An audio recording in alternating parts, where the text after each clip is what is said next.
Series champion, Dodgers outfielder Alex Call joining us right now on FT. Alex, great to have you on the show. We appreciate the time. Great shirt. How's life in the off season and being a champ? Yeah, thanks for having me on, guys. It's been a blast. Just kind of soaking it up. We're getting ready to rock and roll here pretty soon. But yeah, just been trying to soak it all in, enjoy every moment, still kind of pinching myself. It's been an amazing year and couldn't be happier to be where I'm at and with this org and just a great group of guys too.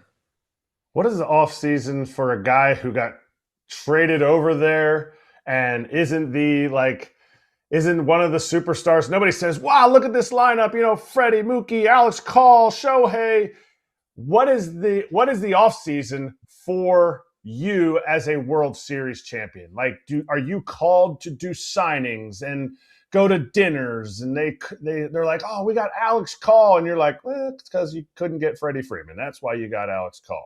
Nothing against Alex Call, but just some people don't. Some people never get the feeling or understanding that there's 26 dudes on this roster, and not every one of them is the marquee name guy. Yeah, I mean, I've had different signing events. I'm working out a deal with a local Chevy dealer in LA. Um, Shout out Felix Chevrolet. Yeah, there's a lot of things that come with it, and yeah, it takes a full team to make it happen. But certainly, grateful to just have a place in the lineup. Whenever my name gets called with Freddie and Mookie and Shohei, and the list goes on and on. It's pretty cool. When I started Game 4 of the World Series, it's like I need that lineup card because my name is in it in the World Series next to all these guys. It's something that's like, how many people get to actually say that? How many people actually get to do that and experience that? And praise God that I'm one of them. I mean, yeah, not many people get to experience it, but also not many people get to put together pro big league at bats. Because when I always talk about it as a catcher, when you're preparing in the playoffs for a lineup, people don't put as much time into preparing for Alex Call and your at bats, the amount of pitches per at bat. Did you say when you went in, I just got to be me? I'm just because that's the kind of at bats that I saw when you played for the Nats. The at bat you had like kind of relentless at bats for a team who wasn't winning games. Was it easy for you to be you on a team that was trying to win all their games? Because to me, it really showed that you have an understanding of the strike zone all the way back to the Phillies. The Phillies at the at bats you had against the Phillies, and then going into the World Series too, adding that value. Was that just you being you, or were you like, okay, I got to be somebody different now than with the Dodgers?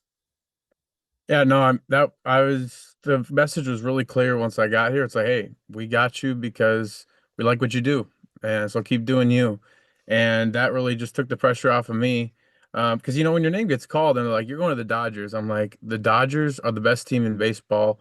They're the prohibited World Series favorites, and at the deadline, they want Alex Call on their team. And I felt really validated by that. I've been grinding through my career and just trying to establish myself as a Major League Baseball player, and to have some success and kind of keep rolling the years together, and then to get traded for by an organization like the Dodgers with the pedigree that they have and the championship team that they already had, it was really cool. And so for them to say, hey, we love what you do and we want you to keep doing it. Don't try to be anybody else. That's exactly what I set out to do, and was able to take some good at bats when it counted, and contribute to our team. And it was really cool. But yeah, for me, it's just about, hey, how is the at the most basic element, baseball is about getting on base. So get to first base somehow. And then how do you do that? For me, it's like, okay, I need to swing at strikes, which is again very elementary. But if you swing at strikes, and not only strikes, but your strikes, the balls within the zone that you like the best, not the ones on the corner or the ones maybe not in your hot zone. So be really picky about those pitches. And then if you don't get one and you get to two strikes, well, now it's like, okay, I got to cover the whole zone. I'm not going to expand, and I'm absolutely battle to make this guy work. So hopefully, yeah, when when the lineup turns over and we get back to the top, it's like he's maybe feeling a little bit extra tired. And I hopefully was a part of that reason, to make him work a little bit harder. And, it's kind of a fun role. It's kind of a niche that I've carved out, I feel like, and just have really found that, oh yeah, teams actually do value that. There's a lot more than baseball than just hitting home runs, than just, doing all this extra stuff. And feel really comfortable in that role. Dude, you hit that perfectly. I was going to ask you some differences from Nationals to Dodgers. You can hit on that a little bit. I think you kind of hit on most of it. But also, after that, if you got anything else you want to say about that, tell me a little about your offseason right now. It looks like you're in rare form. You just probably got done working out. Is there anything specific that you're working on, something that maybe you struggled with that you're trying to do better at, or something that you do great at, you're trying to do even better than great at, especially? Yeah, no, for me, it's always working on, well, one, getting healthy. At the end of the year, your body's feeling a little bit, and that was the longest season I've ever played. So I had some nicks and knacks that were getting rehabilitated and feel really great. But then on top of that, it's just making sure you get bigger, faster, stronger. And then with more specifically with my swing, with my approach, I think, I was one of the best two-strike hitters in baseball. That I want to continue to have. But then from there, I want to make sure that when I get into advantage counts, maybe a little bit more room to take a chance to, really try to drive the ball a little bit. And so just kind of working that into my routine, working into my approach, work through some counts, like, hey, let's do some advantage counts here. Okay, we'll go back to 2 strikes. All right, let's get back to the advantage counts. And just kind of work on that advantage count mindset. Because for me, I keep it pretty simple. I'm just trying to hit the ball right back up the middle, right around the second baseman's feet. And that just gives me the most room for error with my swing to cover every pitch and every part of the zone, especially with 2 strikes. But at the same time, I know that I got a little bit more in the tank. And I think that's been the message that's been communicated by the Dodgers as well. As like, hey, we're going to, give you a little bit of freedom to try and test these advantage counts a little bit and, go for it. Yeah, hit some dingers. That's what they're saying. Advantage counts or no advantage counts, hit some dingers. Now, one of the things Todd asked and you didn't answer, did you just get back from working out? I did just get back working out. And the other thing that I've got going on, I have my daughter is 2 weeks old today. So my second child is 2 weeks old today. She woke up at 5:30 this morning and did not go back to bed. So the day started about then, and went to actually just the Dodgers facility in Glendale, worked out, and just got home. And so I'm in the garage still because this is the quiet space. I have a 2-year-old son at home as well who he's loves to play with daddy. When daddy comes home, that means it's time to go in the backyard and go crazy. So this is my nice quiet space where I can have a nice conversation with you guys without being interrupted.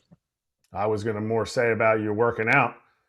You're working out in a Dodgers outfit. What happens if you need gas? What happens if you need to stop? Do you wear the Dodgers shirt outside? Because we have this conversation sometimes on the show, because some people be like, oh, you can't billboard. You can't be a billboard. And I'm just like, it's another shirt and it's comfortable.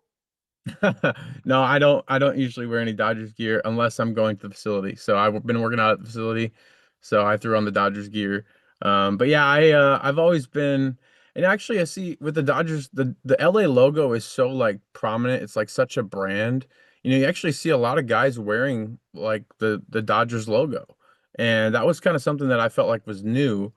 Because most of the time, yeah, you don't really wear your team hat around, but it's almost like the LA brand is so like the Dodgers brand is so intertwined with LA and the culture and the fans that it's almost like, hey, if you want to wear a Dodger hat around, like that's totally cool. It's almost been like the vibe that I've been getting. It's been a really unique experience playing for LA. I mean, the fans are unlike anything I've really experienced. They are so passionate.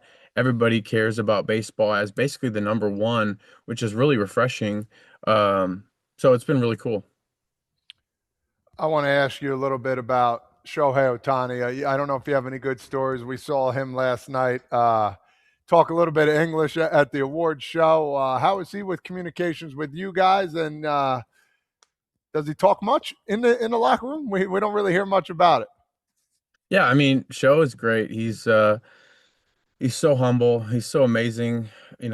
It's crazy that we played the same game. But yeah, he does really well with English. I think he's more comfortable, obviously, in his first language when you do interviews and stuff like that. But yeah, he'll joke around. Just I think my favorite story is just he's in. I think I'm on the bench that game. He's DHing. Hasn't had any hits that game, and he's like, "Come on, do something, do something." He's laughing with all the coaches, and next at bat, home run. So it's just like, he's a different animal. He's a different cat. It's so much fun to watch. I mean, game 4 of the um, NLCS against the Brewers, 6 shutout, 3 homers, 1 left the stadium. It's like you're just watching it and you're just like, this is amazing, and it's so cool to be a part of it and just have a front row seat at it. So much fun. He takes advantage. He takes advantage of advantage counts. Just like you're trying to work on, he's been working on that too, Alex. So that's good. You guys are same. You guys are working on the same thing. Somebody who didn't play in Game 7 until the end. How surprised were you that Yamamoto went out there? Like, were you in it? Did you see any of the conversations or anything? And when he went out there, were you like, this is crazy? And then he almost lost the game for you guys. Obviously, he ends up being the MVP. I mean, you literally can't say enough about what that guy did. Just such an incredible performance. Just grit and willingness to go out there for the team. It was incredible. I honestly didn't. I was trying to focus on my role, my routine, how I'm getting ready, because I might go into the game at some point, getting ready to go in. So that kind of keeps you focused on not all the external stuff, as a fan, you worry about. Once you're out of the game, when I came out of the game against the Phillies, it's like, okay, my job's done. Now I can just be on the edge of my seat, and my heart's pounding way harder, versus when you're still preparing to go in the game, you're like, okay, what am I gonna do? I'm rolling through the situations in my head. But then you're still watching the game, and you're like, wait, Yamamoto's down there, he's warming up. It's like, oh man, he's really warming up. He's gonna go in, and then here he comes, and it's like, man, how many pitches did he throw last night? And um and then for him, you're just on the edge of your seat, okay, what's gonna happen? And then they had guys in scoring position, and he gets a strikeout and he gets a double play, and it's just it blows your mind. And then before you know it, you're rushing the field as World Series champs and dogpiling on him. And just another great guy, extremely humble, very diligent, hardworking, very routine, very impressive stuff that he does day in and day out. And so it's really no surprise that he's able to, put up a legendary performance like that. It's truly incredible. All right. I should have been able to do the research before this, but I haven't. How many games in left field have you ever played? I don't know. I mean, a lot. Plenty. A lot, right? Plenty. Yeah, plenty. Do you let Andy Pages dunk on you like Andy Pages dunked on Kike in the play to save the game? Or do you knock Pages over because you've been in the gym and you're staying fit, and Todd said you're looking fit? That's a crazy play. I don't know what, I would have done in that situation. As long as the ball gets caught, I don't care if I get dunked on and posterized for the rest of my life, because I'm sure Kike feels the same way. But what an absolutely amazing play by Andy. Oh, here's my little boy. Hi, E. Bring him in. Hey, Daddy's doing an interview right now. Can you go into your grandma? There we go. Hey, that's her office. That's her office. Hey, that's your makeshift office. The office got broken into. Sorry about that. That's right. No, you're good. But yeah, I mean, amazing play by Andy, and just really couldn't, can't put into words what that meant. All right. Well, 9th inning of this conversation, since the kiddos will take over soon, hopefully. I wanted to ask you about the Playmakers Classic in Arizona. We're going to be out there. We'll bring special coverage on FT. It's a super meaningful event for us. We talk about it pretty frequently to our group. So wanted to get your thoughts on the Playmakers Classic, and of course your attendance too. Anyone that's on the Arizona side for spring training is able to make it, as you can see at the bottom there, February 18th, but wanted to get your thoughts. Yeah, I'm super excited for the Playmakers Classic. This will be my first time going because I've been in Florida the last few springs. But the Players Trust does amazing work, and I'm super excited to be a part of it. I'm an ambassador for them, just helping out, encouraging guys, whoever wants to get involved, give back in the community, get things started, just to encourage them and support them. So they do a really great job. I did a camp last July with the Players Trust. They put on an amazing event in my hometown when I went back to play against the Twins. Just had a tremendous time. They did such a great job helping me and supporting me with something that I was really passionate about and giving back to the place where I grew up in my community. So yeah, Playmakers Classic is gonna be a great time. It'll be great to see you guys out there, and really gonna have fun. Do you have any idea what to expect since you haven't been to one yet? And I was at one two years ago, Scott, or 3 years ago? I'm not sure. 2 years ago. Any idea what to expect? I mean, it's going to be fun. There's going to be a bunch of different games. I think there's some like skee ball, like a bunch of other things, casino games, probably good food and good times. I mean, I saw some of the guys who went last year, they said it was a great time, and really looking forward to getting out there supporting a great cause. For sure. Are you competitive? Because that's what I was going to say. There's a bunch of games. Are you a competitive person off the field? Because not everybody is. Sometimes they play nonchalant and they play cool. I mean, I think I've learned to manage the competitive spirit. If you get me on the ping pong table, there might be a different animal that comes out, but for the most part, I stay pretty reserved and I try to just enjoy the game. But a few, maybe 10 years ago when I was in high school, would have been a completely different competitor coming out of me for no matter what game it was. But now I just try to enjoy the entire experience, and win or lose, just have a good time. Have you played Kershaw in ping pong, and did you beat him if you have? I did not get a chance to play Kirsch in ping pong. Okay. What about you? No, I haven't. I would love to play against him. I would be He's a good match. God, you stink. Yeah, here we go. He has no clue about life. Last thing for you, I want to talk a little bit about your project, your charity you got going on here, the Call for Freedom Project. Why don't you give that a little plug and talk a little bit about that a little more? Yeah, I appreciate that. So January is National Human Trafficking Prevention Month. I partner with IJM. They're an amazing organization that takes care, helps prevent human trafficking around the world. Make sure they work with local law enforcement to really make sure that the predators who are doing this are getting caught, and they're working with the justice system to actually get these perpetrators processed and put in jail behind bars, so they can't just pay off the cops. A lot of these third world countries, they've got tough living conditions, they've got corruption running through their system, and so IJM goes in there, sets up a system, partners with them to actually get the process going to where we can get these criminals locked up so they can't continue to do these horrific crimes. And so it's an amazing organization that I'm super happy to be shouting out and supporting and doing anything I can to really help this important cause that's been near and dear to mine and my wife's heart, because really no one should have to do that, and the goal is truly to end slavery in our lifetime. Did you get connected with IJM through PAO? Because my wife and we got connected with IJM through PAO, and then now we've moved on to another company. I mean, another charity called Worthwhile. Yeah. But did you get connected with them through there?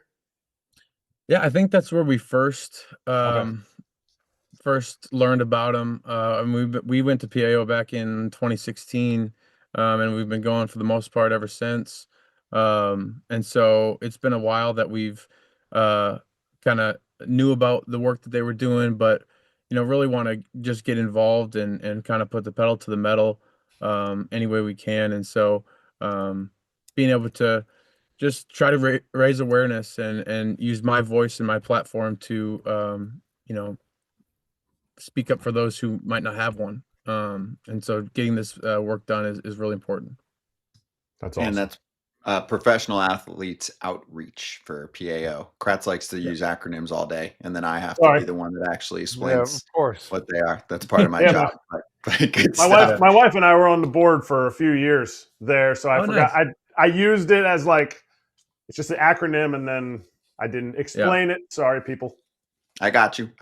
Well, Alex, really appreciate the conversation. It was great to have you on, and we'll see you at the Playmakers Classic next month. All right. Thank you, guys. I really appreciate you having me. And we'll see you guys then. See you then. Play with that young boy. Yeah, he needs you